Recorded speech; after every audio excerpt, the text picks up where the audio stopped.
Doreen Simmons in 2009. A native of England, she moved to Japan in 1973 and became a commentator on sumo wrestling. Credit Frank Zeller/Agence France Presse, Getty Images. May 13, 2018. She was born in England, studied theology and classics at the University of Cambridge, and taught school in Singapore.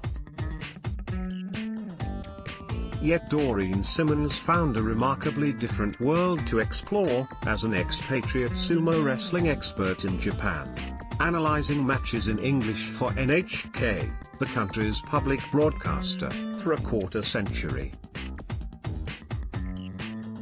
She adored sumo, the quintessential Japanese sport. She lived in a part of Tokyo known for its sumo stables where wrestlers live, eat and practice. She loved how they tossed salt in the air before their matches as a purification ritual.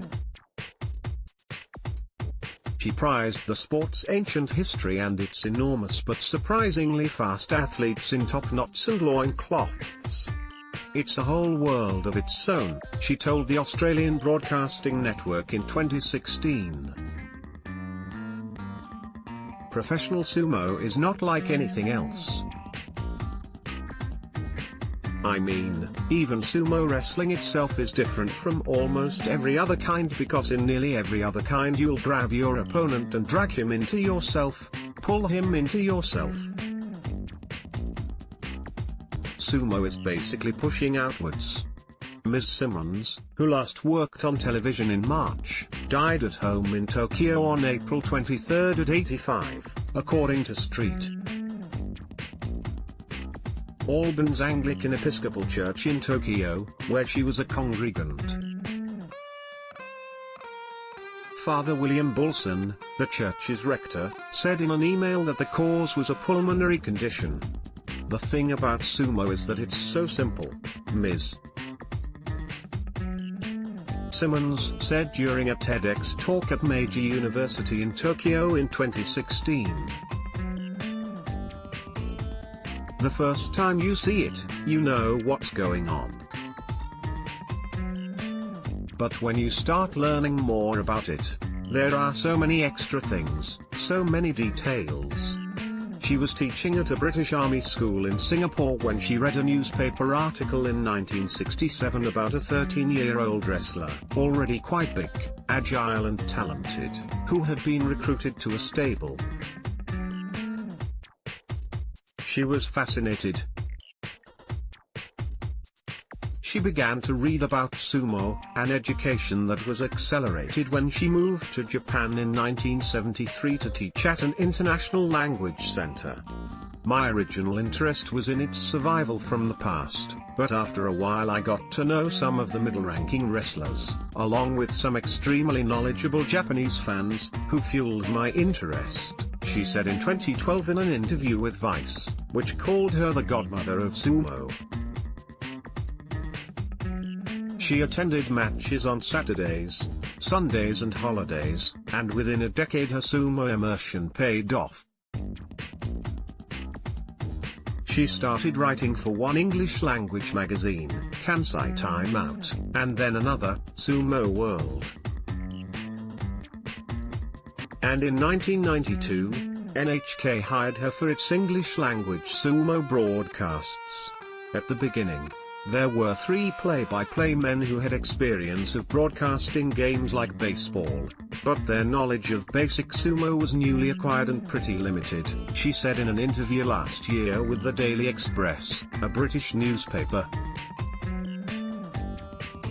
They wanted the color provided by commentators like me who were hired because we were already knowledgeable about some aspect of sumo.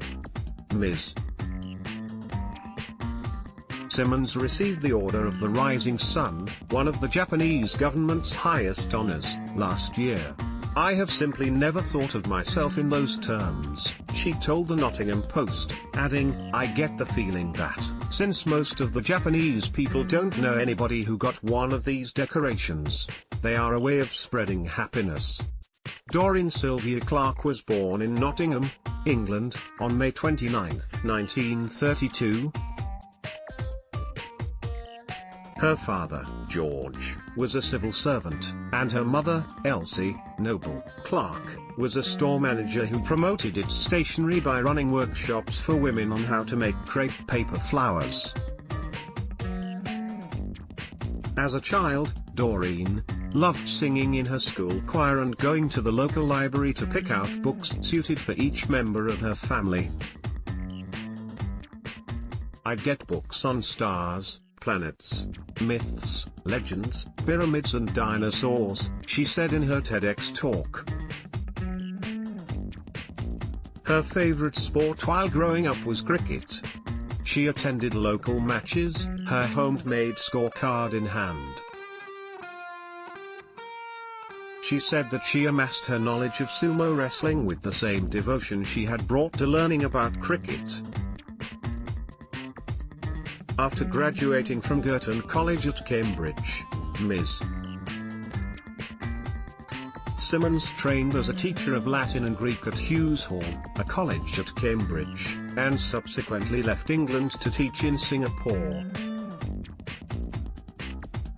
Once in Japan, while learning about sumo wrestling, she held other jobs, including one editing translations of Japanese government news releases for the Foreign Press Center and another with the House of Councillors and the House of Representatives, the Japanese legislature. She also did some acting and voice-over work and played the boran, an Irish drum, in pubs around Tokyo. Ms. Simmons left no immediate survivors. Her marriage to Bob Simmons ended in divorce. Over the years she saw changes in sumo, including its domination by Mongolian wrestlers. The Mongolians brought back agile man's sumo, she told the Australian network. But, she insisted, foreign wrestlers had not hurt the sport. "When one of these Mongolians does good sumo and wins," she said, "the people screaming their heads off are Japanese."